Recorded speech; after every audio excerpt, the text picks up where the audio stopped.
Okay, good evening. We'll go ahead and get started with the flag salute. I pledge allegiance to the flag of the United States of America and to the republic for which it stands, one nation, under God, indivisible, with liberty and justice for all. Okay, thank you, everybody, for that. Okay, could I get a motion to approve tonight's meeting agenda? And second, any discussion? All those in favor? Okay, thank you for that. We got any blue cards, Pearl? All right. And here's Christy. All right, so I'd like to introduce Mr. Thomas Calabufo and do his presentation to the board. Projected revenues. Good luck with your presentation.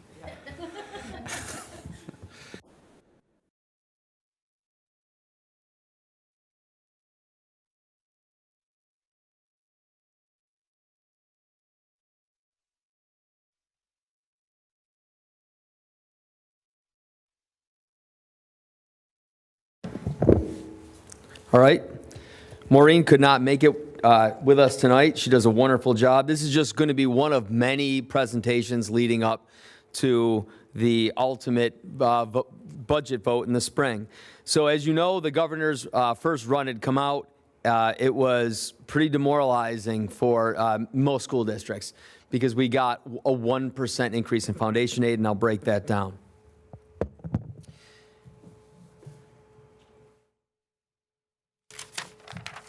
So as we can see, the state aid increase, so if you look at it on paper, you don't really, if you're not part of a school district and you don't really know what these numbers mean, it looks great to a lot of people. State aid increase of $1.6 billion or a 4.3% increase. Foundation aid increase of $779 million. Every district receiving at least a 1% increase. We were used to 3.5% increases. Something that actually is really good for us is the expense-based aids funded at current law levels. No changes proposed. So any decrease on your aid run is data-driven. So that's a good thing. So that means all of the things that we get through city BOCES, that our aid is going to stay the same. That's not getting whacked. That's really, really important because we get a lot of things through city BOCES, so that's good. That would be really bad if we took a hit there as well. It does not address a more realistic transition to zero-emission school buses. Again, I took some pretty, as Pearl, creative phone calls from parents today wanting to know when it was -14, how would the electric buses do? And I said, that's a great question. That's what we talk about all the time at our board meetings. And that's why this year we're not purchasing any electric buses, just diesel only, which made them very happy. Okay, looking at the executive budget proposal items of interest, universal access to school meals, a proposed increase of $55 million to make access to state and federal funded schools meals universal for all school districts. So we have that right now anyway because we are beyond the threshold with our free and reduced lunches that all students get a free lunch, free breakfast. If that were to go away, it does look like the federal government would be picking that up. So that's good. Doesn't really impact us anyway because right now it's paid for, but if that were to go away, then it wouldn't be. And that was a nightmare because we would have to have our food service department call parents to say, you know, you have a balance. You have a balance of $100. And at the end of the day, if they don't pay it, which many of them didn't, it would just have to be paid for out of the general fund budget. Universal pre-K, $1.6 billion, a significant increase aimed at providing universal full-day pre-K for all 4-year-olds by 2029. So this is something I want to give a lot of credit to Erin Phillips. She's done a lot. She oversees UPK, has done a lot of work with this. She's become quite the mathematician of figuring things out and getting the biggest bang from for the buck from the state. It really does, and I put this in a Friday memo, look like we're now, based on the feedback, she did a great job very creatively using Facebook, other social media aspects to be able to find out how many parents would be interested in a full day. And the majority of them actually were interested in a full day UPK program. That's what all the research is now moving to. However, we have a good compromise because we do have, Aaron, is an AM and PM section that will be a half day. So we're not fully jumping into the waters. And that's a presentation all in itself, because if we were just all full day, then we would be limiting the amount of students that we would be able to service, because it's classrooms as well. So when we're doing half day, you're getting, instead of 18, you're getting 36 students in there for the full day. When it's a full day, you're only getting the 18. But we were very happy to see the feedback. So that, again, that was in a Friday memo. If you missed that, you can go back 2 Fridays ago. We broke it down. Aaron did a really good job there. And it is great to see that the state is recognizing the need for early intervention. Then there's a new thing that they didn't really provide us a lot of information about. It's called Back to Basics, $4 million for educator training and regional pilots, but we're investigating that. They haven't really released a lot of the details about what that entails, but when they do, we'll share. All right, does not include funding for prior year adjustments. So when you look, it says date revision approved. Let me give you the little, Maureen's little spiel about this. During years that the state audits different reserve parts and discover they are undercharging us, they make up that difference in the next year's payment due. Now, Maureen wants me to actually say this part twice, so I will. During this year's state audit different revenue parts, they audit it, and when they discover that they undercharged us, they make up the difference in next year's payment. However, and she said, really making a point, however, when they overcharge districts, they say they'll make it up to us, but they never do. So as of right now, the Central Square School District is owed $717,044 that's still owed to us. In other districts, the number is even higher, but we have not received that. So when they undercharge us, they get it back the next year. But when they overcharge us, they don't. And that's BOCES, building aids, stacking, special education students.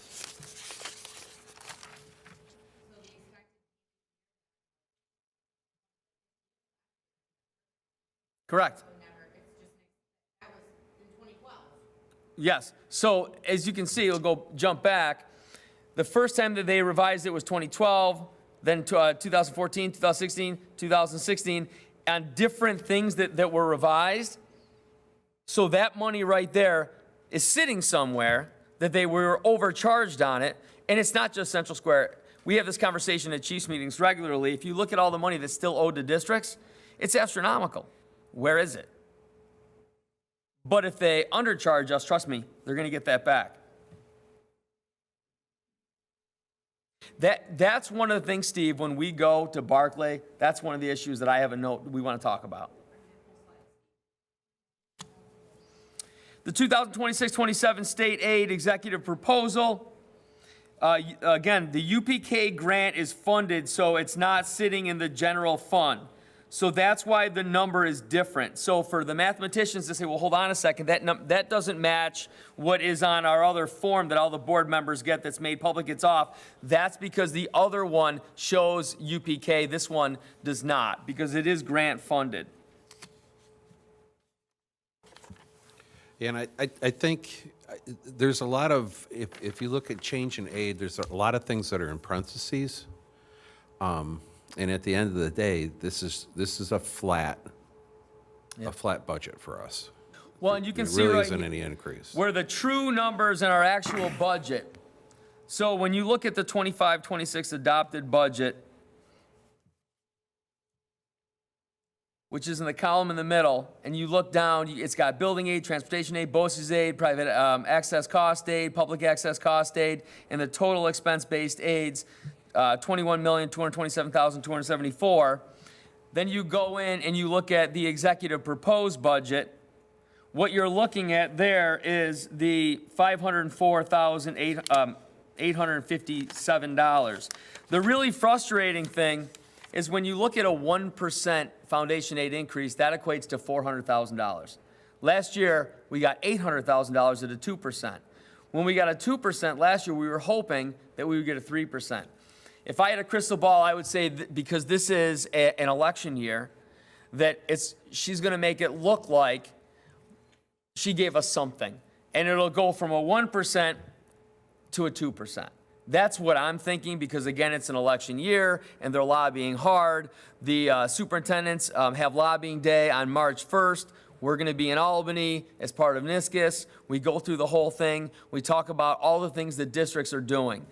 Counseling, that we've increased our counseling support. Social workers, special patrol officers, things that normally counties pay for, the districts now are expected to do it. And so there's a tremendous amount of unfunded mandates that are also put on schools.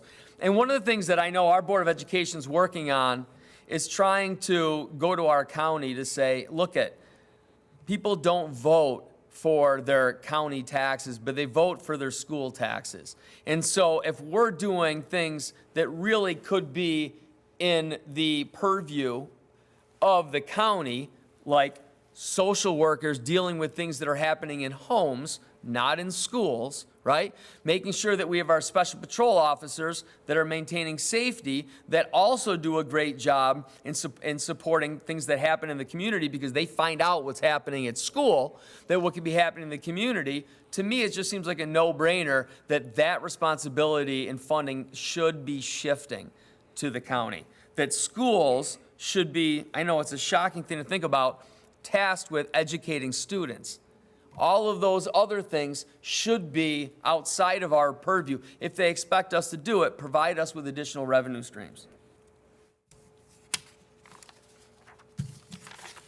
Again, as I said, this is just the first. This is just as a result of the governor's run. We have this first one. Maureen goes into greater depth when she comes back. We have many more presentations leading up. It's still early. It's just February. But it is important to be able to show what the executive budget, the governor's runs were, and they were super low. Any questions? Okay.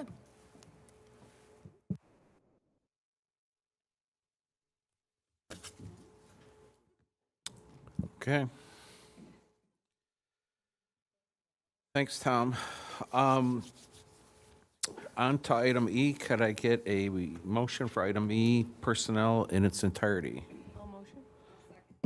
Any discussion? All those in favor? Okay, can I get a motion for item F in its? That was personnel that you approved? Yes. I would like to have Gavin Murphy stand up. So Gavin Murphy graduated class of 2022. Gavin had said numerous times when he was a student here that his dream was a two-part dream, to be a dispatcher, but then ultimately to be a director of transportation. Well, Gavin was a student, OCC or SUNY Oswego? Oswego. He was working part-time for us in transportation. He was learning all the names, figuring everything out. He already knew about how the bus radios work because it's not illegal for kids to buy one. He bought one when he was 15. I have never seen somebody so focused on attacking their goals, and today is a huge milestone for him. I know his family is super excited for him. I know that the transportation department is stoked because he really takes great pride. For someone his age to have the abilities, there's no doubt in my mind that you're all looking at a future transportation director here. So with a round of applause, thank you so much. Well, congratulations and welcome aboard. All right, on to item F. Could I get a motion to accept item F in its entirety? All motion. Get a second. Ken's got the thing.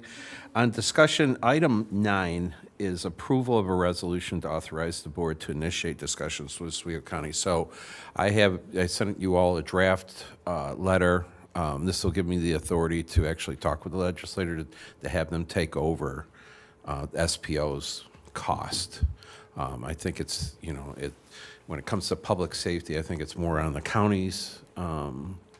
Like Tom had talked, it's more on the county level than really it is on the school district. It's an outstanding program. I think it's well needed, and I think that, keeping the kids safe, the employees safe, I think is a good thing. But it would be, with the budget constraints, I think it would be a good time to maybe try and shift those costs, part of it, all of it, to the county. We would keep the program, keep the supervision, at least let them flip the bill for it. Well, I was going to do more, but I was told I couldn't do more. So, but it's a start. We'll see. But if you run the numbers of the people that live within Oswego County that are within the Central Square School District, it's over a quarter of the people in the county live in the Central Square School District. So I think we got a pretty good say. So we'll see what they say. Item 10, I do have to abstain from. Oh, okay. All right. We have to take them separate then? Yeah, all right, so I'll change the motion to F1 through 9. I'll second. Any discussion? Does anybody want to know what 10's about? Like, do you need to know? I mean, I put it on a Friday memo about the tower. No, we're good? We're good. All in favor? I'll make a motion for F10. I'll second that. Teachers will be happy with their cell phones. All right. All those in favor? Okay, great. On to item G, reports. We'll go to our 2 outstanding student reps. Thank you. First of all, the Paul V. Moore National Honor Society is helping raise money for Griffin's Guardians, and throughout the entire month of February, we're going to be doing a class war to see who can raise the most money, so hopefully we can do better than we did last year. Tomorrow, February 3rd, we're having 8th graders come to the high school for tours throughout second block, and we're having high school students bring groups around to show them everything and get them ready for when they come next year. And due to recent weather and some of the delays, snow days, and after-school activities, the musical has been moved to mid-March instead of this week and Saturday to allow more time for preparations. So that's definitely good for them. And lastly, for me, indoor track and field team recently competed in leagues. There was multiple first and second place finishers and new personal records for them. So that's really exciting.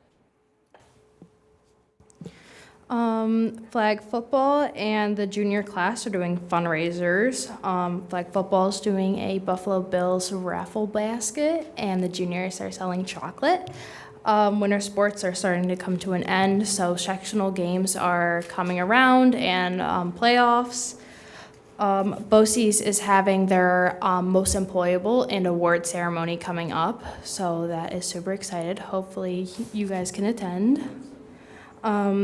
And sadly, our lovely career center, Miss Dana, is officially not here anymore, which is super sad. Really happy that she enjoyed her time here, but I hope she enjoys her time getting her nursing degree.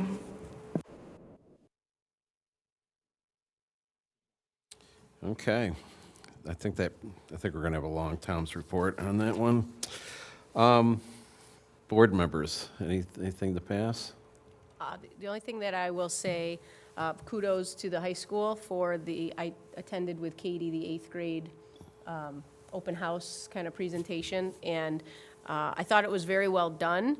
I did it with my son a few years ago, and the presentation was great, informative, but what I thought was a little extra special this time, and I think at least from what I saw with my daughter and her friends, the students enjoyed was the open house sort of the electives in the cafeteria. So all the department heads or whoever came, thank you so much for doing that, walking through it and seeing the excitement in the kids, which is a very nerve-wracking transition for them to go from the middle school to the high school, and to see so much excitement where they're learning about the art classes and it's a lot different here than it is at the middle school in terms of being able to pick and choose what you want to do. So it was pretty cool to see, and I thought it was very well done. So great job. The only thing I've got is we've sent out the invitation to meet with some of them in Berkeley. So if you want, let Pearl know if you want to attend. I will be attending that. I attended last year. Lori and I both did. And it was underwhelming, to say the least, as far as my opinion is. But we'll see. Yeah. Okay. Tom. All right. Great things with our ELA and math scores. Again, kudos to Aaron, the elementary principals, all the elementary teachers. We led for the first time outright in the scores for ELA and math across the entire county. And when it comes to the entire region, so I'm talking there's hundreds of elementary schools, middle schools. Brewerton Elementary came in 6th out of like 400 schools, beating the majority of elementary schools in Skaneateles, beating Fayetteville, Manlius, really just doing a tremendous job. But again, I wanted to lead with the first part was all of our elementary schools collectively beat, I don't want to say beat, but scored the highest in the county. And again, we're just continue to go in that direction. I remember the first time Erin gave her presentation up here several years ago with Scarborough's Rope and the science of reading, and she took that head on. That no doubt will be one of her legacies, because where we are with literacy right now, I was just having a conversation with Toby St. John's, one of our veteran curriculum consultant teachers, and with Travis Knight, just a clinician when it comes to reading. We're day and night where we were even just 7 years ago with the instruction, to just so dialed in instruction when it comes to reading. It's so clinical. And they're able to tell teachers exactly where students are, where standards based, where they know exactly, where their kids' deficiencies are and how we're working with them. So that's a collective effort. Kudos to all of them. And if I could, Tom, I normally don't say anything on social media, but when a post was on Facebook about that was in the Oswego Weekly News, and immediately, what is there to be proud of? And I said, you know what? So I wrote a nice article saying how proud I am, as a board member, as far as where the district is, and statistically, you should be very, very proud of how far we've come and what in the job that we're doing. So I normally try to stay off of it because it can get ugly, but So Mary corrected all your expletives. I absolutely took them all out, made it a lot more informative. But it really, it's something to be very excited about and proud. I know I am. So Good news from the special education office. We talk about preschoolers all the time. There are 76 preschoolers with disabilities in our district. 73 out of the 76 are being fully serviced and have at least one of the providers for speech, SEIT, OT, and PT. That came from Kate Lanzatella, who works in the office with Chrissy as the Assistant Director of Special Education, who's been doing a wonderful job, and Chrissy's been working so well with her. Good news from the Paul V. Moore High School Executive Principal, who is here today, Tom Sweeney. Students did an excellent job taking the January Regents. The high school has a new Red Hawks motto, as well as the after graduation plans word cloud that is visible in the cafeteria. It's pretty impressive. Tom came down, I tweeted that out. It's just, there's a huge buzz right now and excitement in the high school. And I gotta tell you, Tom Sweeney right there has played such a key role in the culture and really taking the time. I'm not throwing shade on anybody that was here before that. Everybody has their strengths, areas to improve upon.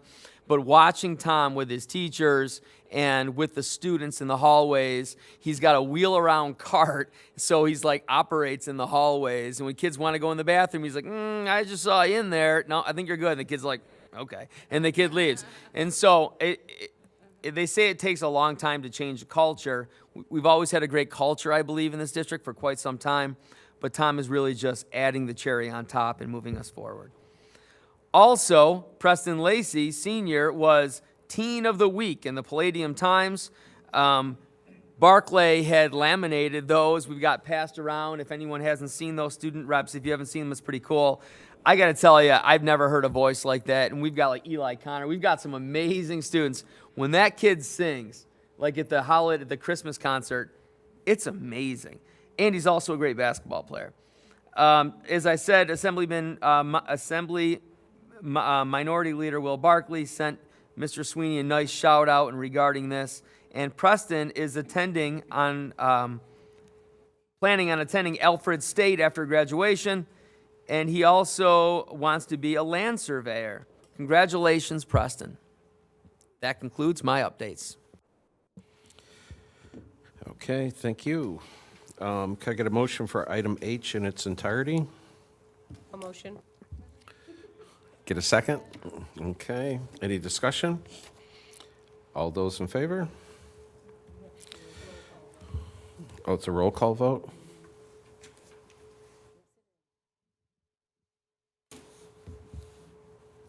Okay, Pearl, you're up. Yes. Yes.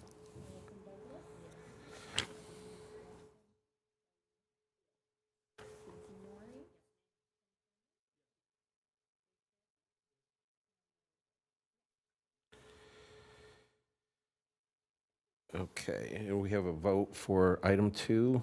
Did we get that? Yeah, and could I get all those that are in favor of H2? Show of hands. Thank you very much.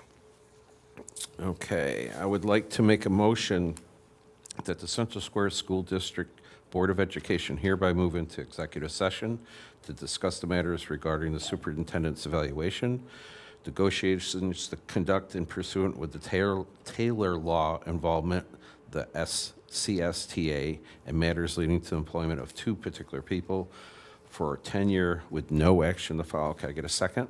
I'll second. All those in favor? Okay, thanks, everybody. All right.